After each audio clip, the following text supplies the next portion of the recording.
En el nombre del Padre, y del Hijo, y del Espíritu Santo. Amén.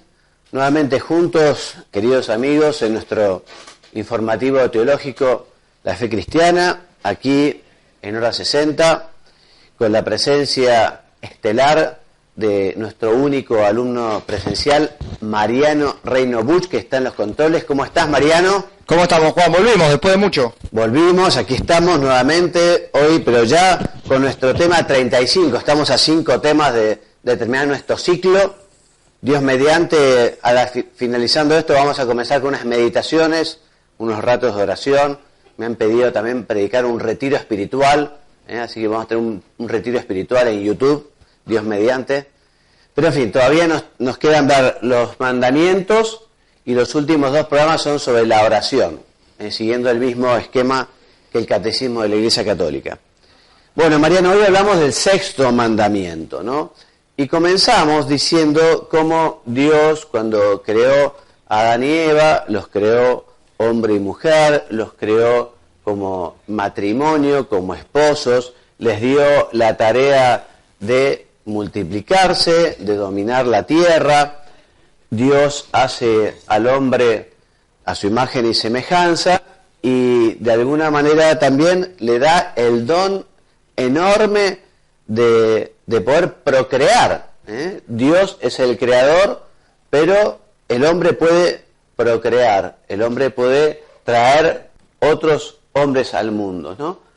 Por eso dice el texto, Dios es amor y su amor es fecundo, y de esta fecundidad ha querido que participe la criatura humana asociando la generación de cada nueva persona a un específico acto de amor entre un hombre y una mujer, ¿no? O sea que un don maravilloso el que ha recibido el hombre de poder ser colaborador en la obra de la creación de Dios. Por eso el sexo no es una realidad vergonzosa, ni mucho menos, sino que es un don de Dios, un regalo. A veces la gente dice, bueno, ¿por qué en la iglesia el tema del sexo es tabú? Bueno, yo no sé a qué se refieren cuando hablan de que el tema del sexo es tabú, porque el sexo es algo bendecido por Dios. San José María decía que él bendecía el lecho matrimonial, el lecho conyugal, con las 2 manos del sacerdote, y que para él aquel lugar era un altar, porque justamente marido y mujer en esa entrega recíproca de amor están siendo también como instrumentos de Dios para la generación, nada más ni nada menos. Evidentemente la sexualidad es la manera más cercana de manifestar ese amor entre hombre y mujer y ese amor que tiende justamente a la fecundidad. Bueno, siendo el hombre un individuo compuesto de cuerpo y alma, este acto amoroso, generativo, exige la participación de todas las dimensiones de la persona. No solo su corporeidad, también su afectividad, también su espíritu. Por eso es muy triste cuando se ve la sexualidad solo como una cuestión biológica, ¿no? Como si fuéramos animalitos, ¿no? Y el hombre, justamente por esa capacidad de haber sido creado a imagen y semejanza de Dios, por esa capacidad de procrear, de ser colaboradores en la creación, por esa capacidad de manifestar de esta manera el amor, la sexualidad está integrada en un ámbito muchísimo más grande que el solo acto biológico, ¿no? Ahora, ustedes saben que fue justamente el pecado original el que rompe esa armonía, ¿no? No solo el tema de la sexualidad, también de las pasiones en general. Después del pecado original, ya el hombre que comienza a tender hacia el pecado, tiene esta inclinación, tiene que luchar también contra justamente esa ruptura que existe, ¿no? Esta fractura ha tenido una repercusión particular en la sexualidad, porque oscureciendo la razón el nexo inseparable que existe entre las dimensiones afectivas y generativas de la unión conyugal, ¿no? Y así dificulta el dominio de la voluntad, ¿no? Por eso el hombre necesita esa purificación, esa maduración, para utilizar la sexualidad para el fin que Dios le ha dado, ¿no? Es algo bendecido por Dios, pero también con una determinada finalidad, un determinado ámbito. Bueno, entonces, por eso, después del pecado original, digamos, uno no puede hablar de, bueno, todo lo que es espontáneo es bueno, ¿no? Si es natural, es bueno. Y naturalmente muchas veces nos salen cosas que no son buenas. Por eso uno tiene que sofrenar la ira, el enojo, por eso uno tiene que poner orden en la comida, en la bebida, ¿no? Porque, en fin, no todo lo que a uno le brota es santo y bueno. Tiene que ordenarlo justamente a su finalidad, que se trata de ser una persona virtuosa.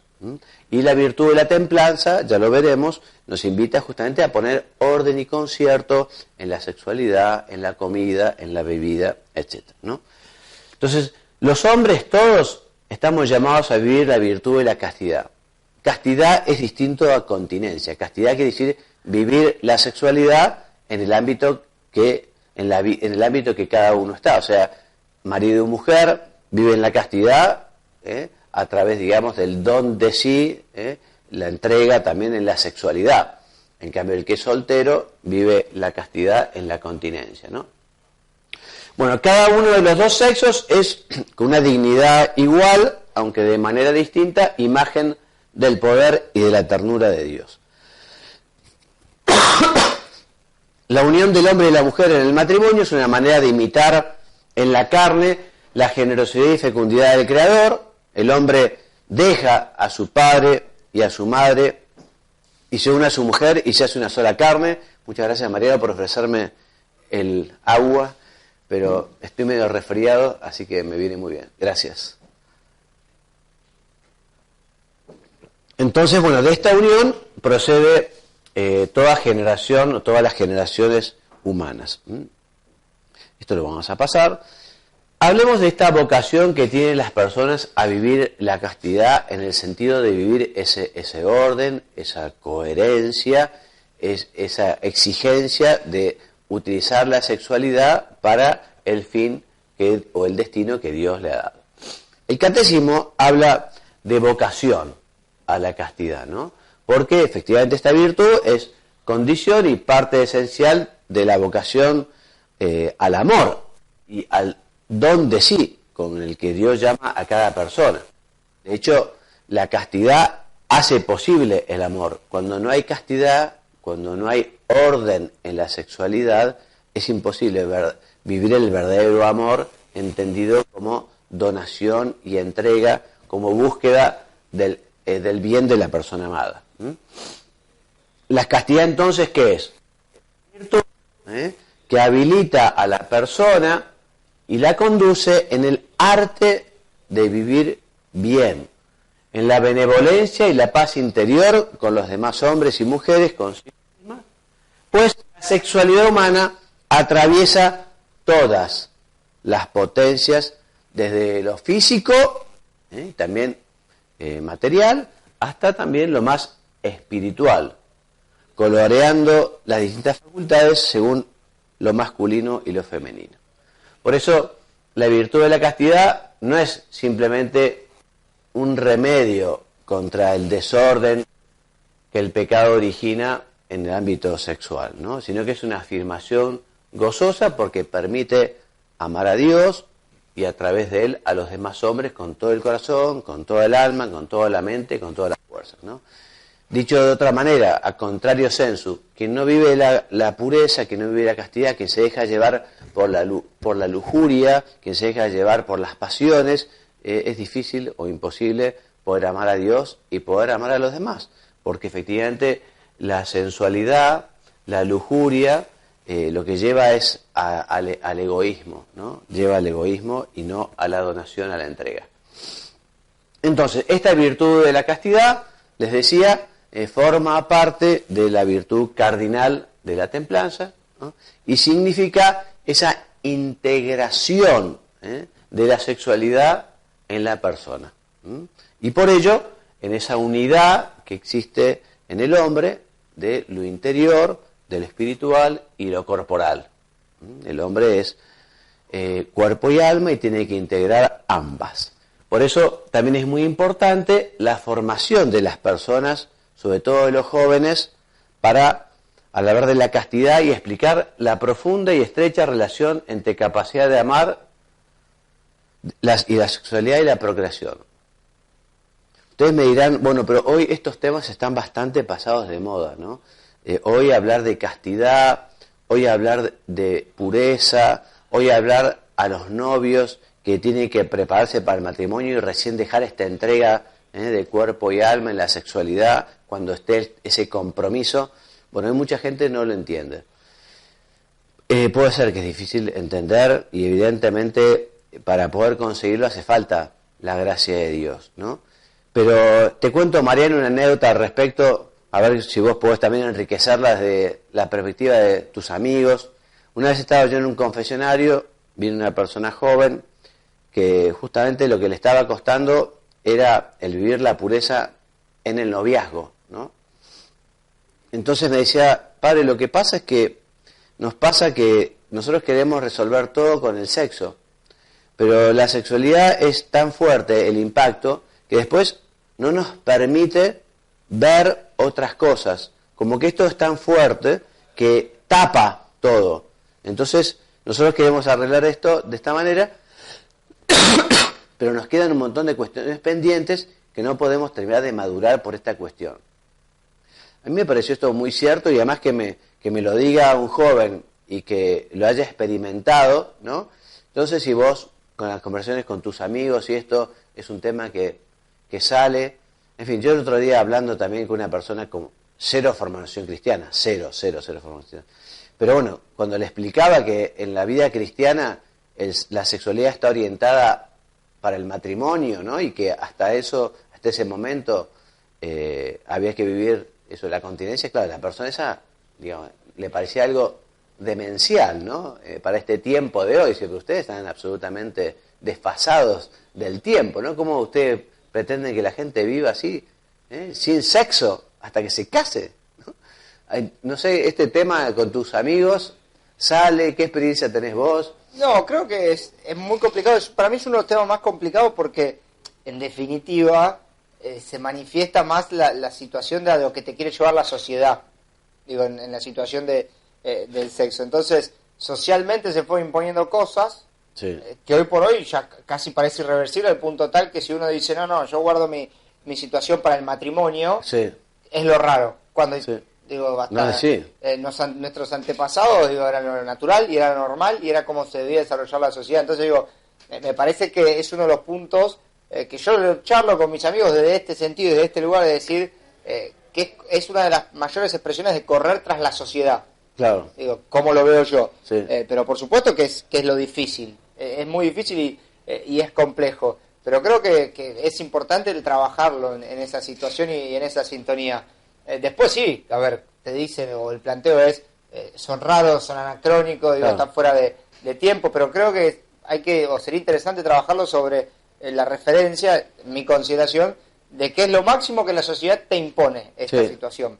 Porque todo lo demás, en definitiva, hasta lo material o el consumismo, es secundario. Esto tiene que ver pura y exclusivamente con el hombre en sí, ¿no? Sí, yo creo que uno de los factores como para explicarle a los jóvenes es decirle, mirá, vos te vas a entregar el día que te cases, te vas a entregar, y qué bueno entregarte, bueno, por entero, digamos, en el sentido que también justamente la parte de la sexualidad, es decir, bueno, destinarlo para justamente la persona a la que te vas a entregar totalmente, ¿no? Como que también es una renuncia. Pero bueno, en la vida muchas veces justamente el amor se caracteriza por una renuncia para hacer más feliz al otro, ¿no?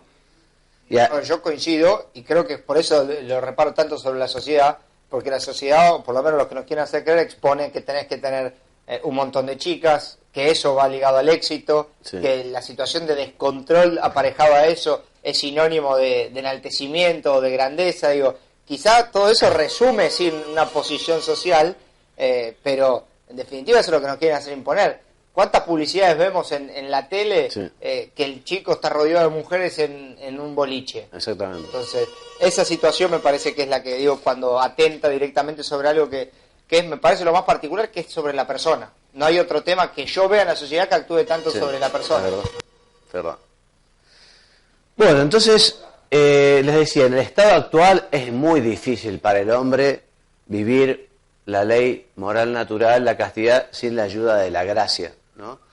Claro, para el cristiano que busca en la Eucaristía, en la confesión, en la oración, vivir la castidad, evidentemente es más fácil que quizá el que no tenga la ayuda de la gracia, ¿no? Porque justamente la gracia es lo que nos da fuerza, lo que nos... Bien, igual, como decía aquí, esto no implica la imposibilidad de una virtud humana que sea capaz de conseguir el control de las pasiones en este campo. Dice el Papa, a ver, léeme, por favor, yo que estoy medio de la voz, la Familiares Consorcio de Juan Pablo II. Dios Dice, es amor y vive en sí mismo un misterio de comunión personal de amor. Creándola a su imagen, Dios inscribe en la humanidad del hombre y de la mujer la vocación y consiguientemente la capacidad y la responsabilidad del amor y de la comunión. bien, ¿qué más? La castidad es la afirmación gozosa de quien sabe vivir el don de sí, libre de toda esclavitud egoísta. Bueno, entonces la castidad como don, ¿no? Como yo me privo de algo, pero porque se lo quiero entregar a una persona muy especial. En el matrimonio, o puede ser también a Dios, eventualmente, cuando uno toma esa decisión, no tiene esa vocación. Por eso dice, la pureza es la consecuencia del amor con el que hemos entregado al Señor el alma, el cuerpo, las potencias y los sentidos. Entonces la castidad también implica un aprendizaje del dominio de sí, que es una pedagogía de la libertad humana, porque esto también, hoy como es tal el bombardeo, es tan grande el bombardeo, a veces también, ya vamos a hablar un poco del pecado solitario, ¿no? Que, claro, el hombre puede llegar a enviciarse con esto, a enviciarse con la sexualidad si la tiene demasiado desordenada, ¿no? Por ejemplo, la masturbación, ¿no? Entonces, claro, hoy por hoy está todo a la mano, digamos, lo que tiene que ver con imágenes, ¿no? Entonces, qué importante hoy que los padres vayan formando a sus hijos, digamos, en la pureza, en saber enseñarles que efectivamente aquellas imágenes, si despiertan la sensualidad, no les conviene, que efectivamente la impureza es algo muy pegajoso, que hace mucho daño, que ofende a Dios, ¿no? Y que a uno lo vuelve también egoísta. Ya veremos algunas de las consecuencias que tiene el no vivir la pureza, ¿no? Entonces, por eso, la alternativa es clara. O el hombre controla sus pasiones y obtiene la paz, o se deja dominar por ellas y se hace un desgraciado, son palabras fuertes, ¿no? Esta dignidad del hombre requiere en efecto que actúe según una elección consciente y libre, es decir, movido e inducido personalmente desde dentro y no bajo la presión de un ciego impulso interior o de la mera coacción externa. Sigue diciendo el catecismo que el hombre logra esta dignidad cuando, liberándose de toda esclavitud de las pasiones, persigue su fin en la libre elección del bien y se procura con eficacia y habilidad los medios adecuados. Entonces, la castidad es una virtud que uno puede conseguir a través de actos virtuosos. Pero también es un don, también es una gracia, es un regalo que hay que pedirle a Dios.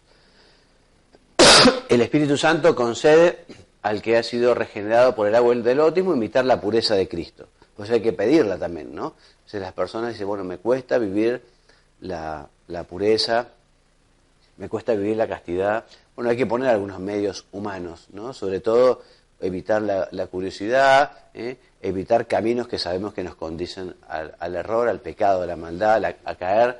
Pero sobre todo lo que hay que pedir es a Dios la gracia, el don, ¿no? de poder cortar.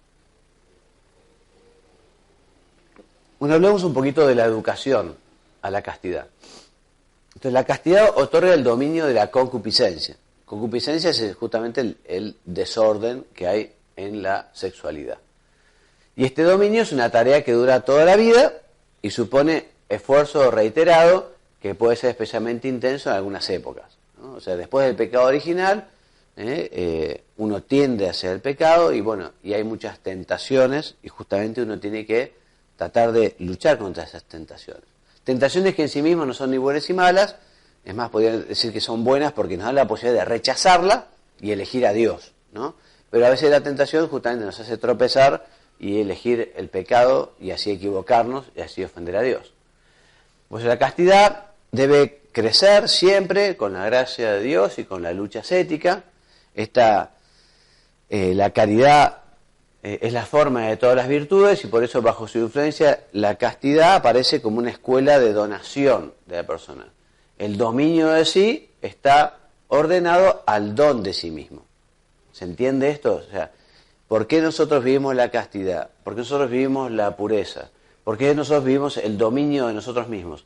Bueno, porque esto está orientado, está destinado, está ordenado a la entrega, a la entrega a Dios, a la entrega a los demás, en el caso de los novios, a la entrega recíproca en el matrimonio.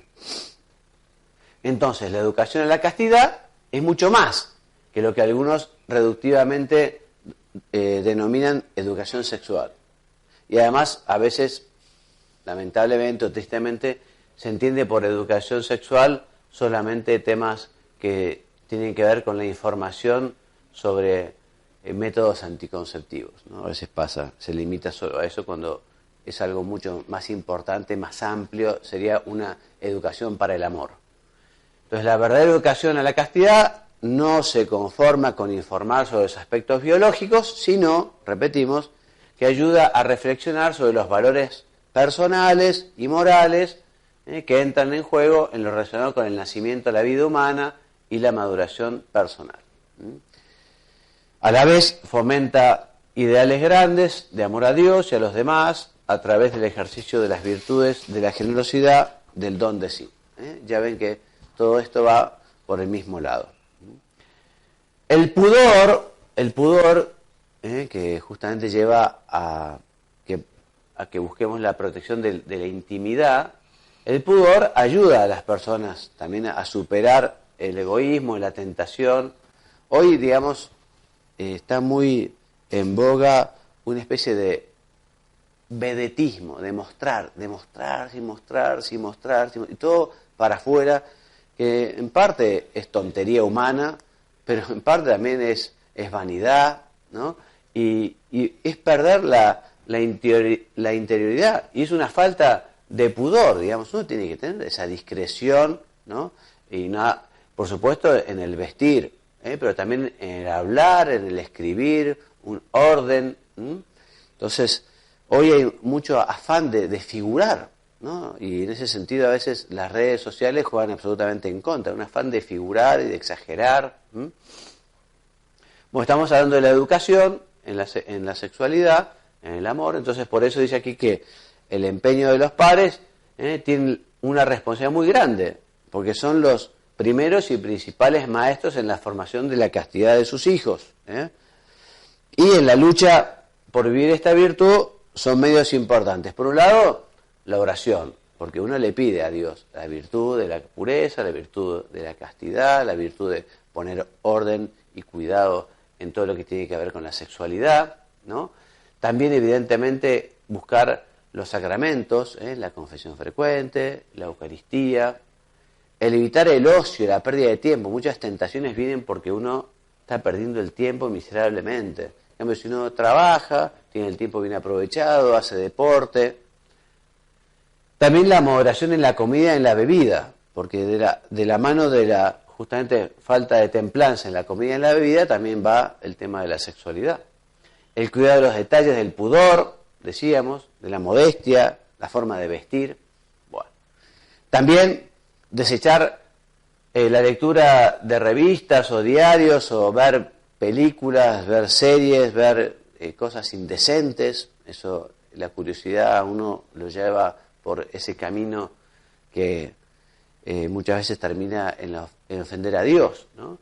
Ser muy sinceros también para dejarse ayudar si uno tiene dirección espiritual con el confesor, olvidarse de uno mismo, tener una gran devoción a la Santísima Virgen, Madre del Amor Hermoso, a ella pedirle justamente un corazón casto, un corazón puro, un corazón que vive la pureza, un corazón para poder entregarlo así, puro y limpio, libremente a una persona o a Dios, ¿no?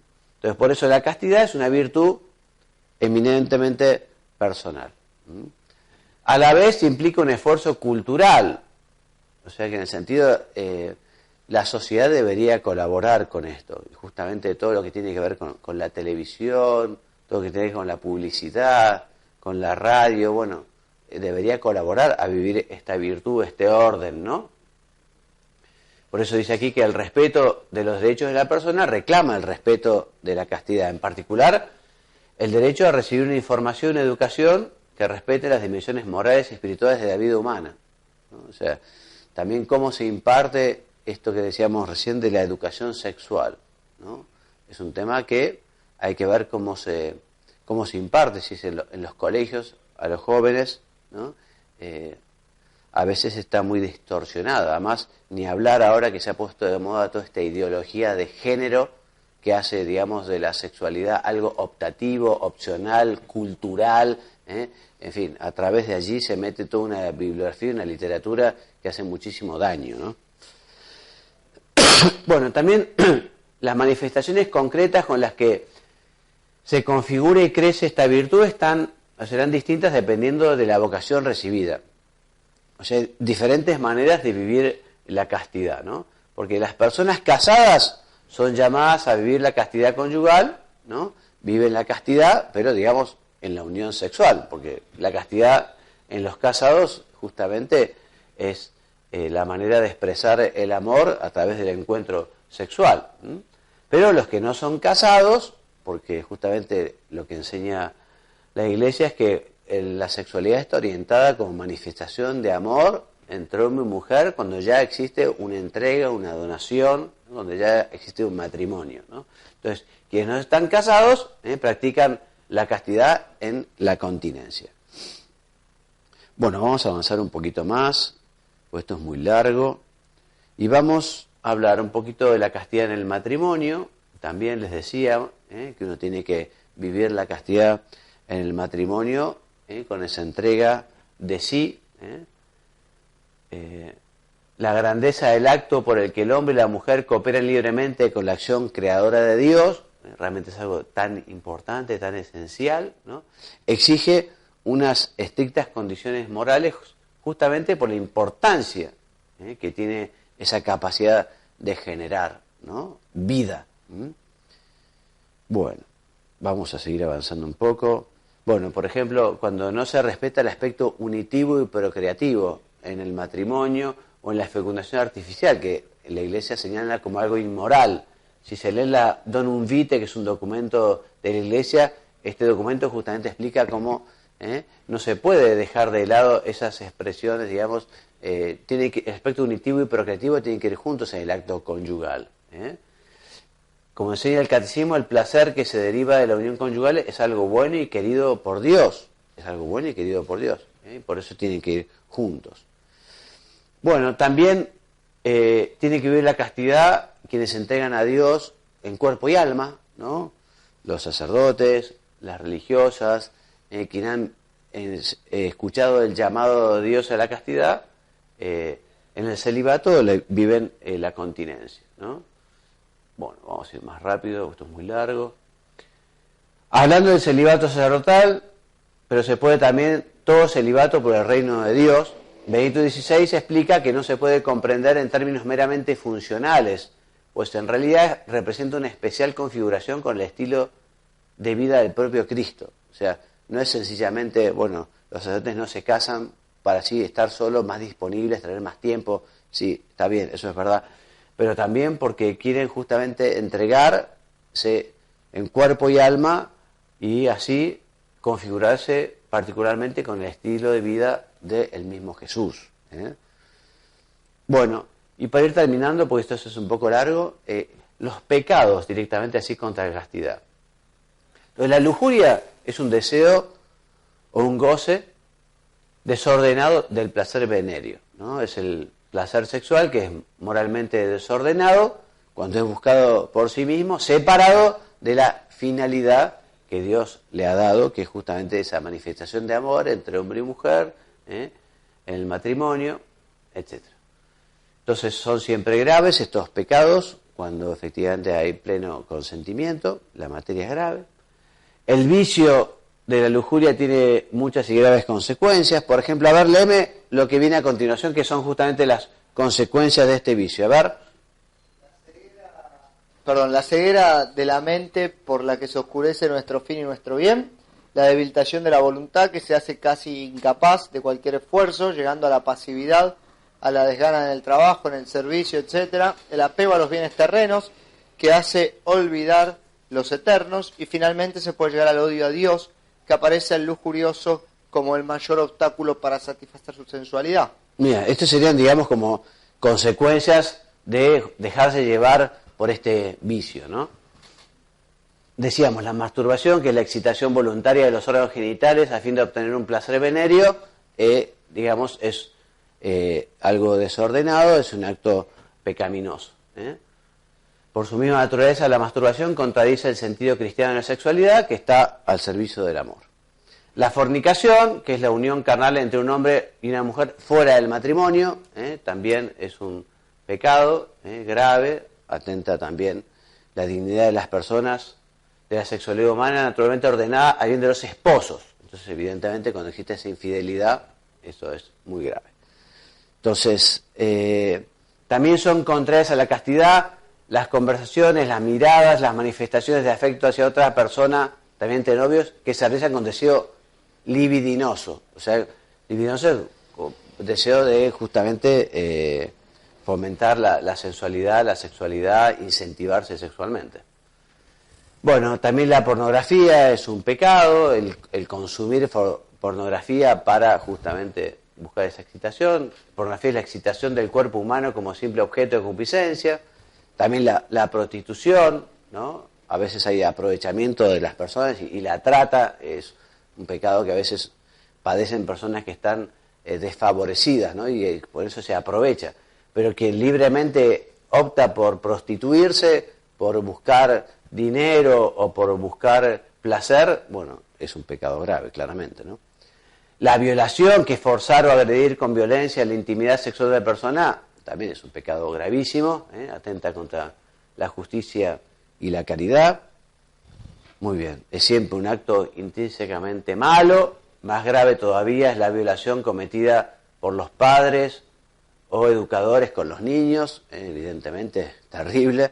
Jesucristo dice, además, al que escandalizar a estos niños, más le valdría que le colgaran una piedra de molino y lo echaran al mar, ¿no? O sea que evidentemente un daño tremendo. Bueno, los actos homosexuales son intrínsecamente desordenados, como ha declarado siempre la tradición de la Iglesia. Y esta neta valoración moral de las acciones no debe mínimamente prejuzgar a las personas que presentan tendencias homosexuales. Pero quien tenga esta tendencia, como el heterosexual, tendrá que dominar la tendencia. Todos tenemos que dominar la tendencia sexual y ordenarla, como Dios manda. Todos estamos, homosexuales y heterosexuales, llamados a vivir la castidad. También es un pecado la unión libre o cohabitación sin intención de matrimonio. La unión a prueba, cuando existe intención de casarse, o las relaciones prematrimoniales. Siempre la Iglesia ha enseñado que son un pecado, son contrarias a la ley moral. Por eso el acto sexual debe tener lugar exclusivamente en el matrimonio, y fuera de este constituye siempre un pecado grave y excluye de la comunión sacramental, dice claramente el Catecismo en su número 2390. Los novios están llamados a vivir la castidad en la continencia, ¿no? Y manifestar su amor, pero no de un modo sexual. Hay muchas maneras de manifestar el amor, el cariño, la cercanía, el servicio. Por eso ellos reservarán para el tiempo del matrimonio estas manifestaciones de ternura específicas del amor conyugal o matrimonial. Bueno, Mariano, hasta aquí llegamos, un tema importante, denso. ¿Alguna pregunta, alguna inquietud? Yo, no. Como estoy como de la garganta un poco así, también me quise acelerar un poco porque no estoy... No, claro. Está claro, ¿no? El tema, parte de lo más personal de uno. Sí, obviamente este tema no es el más importante de la vida cristiana, ni mucho menos, ¿no? Pero hay que vivirlo porque efectivamente, si no, uno como que se está limitando y está poniendo unas barreras que lo alejan del Señor y también de alguna manera lo alejan de los demás, ¿no? Bueno, como bibliografía básica, como siempre, el Catecismo, número 2331 a 2400, de Benedicto XVI, Deus Caritatis, de Juan Pablo II, Las Familiares Consorcio, una maravilla de documento. Bueno, entonces, Dios mediante, el próximo programa ya vamos a hablar del tema 36, veremos el séptimo mandamiento de Dios, así que me despido enviándoles la bendición, que Dios los bendiga y los haga muy santos.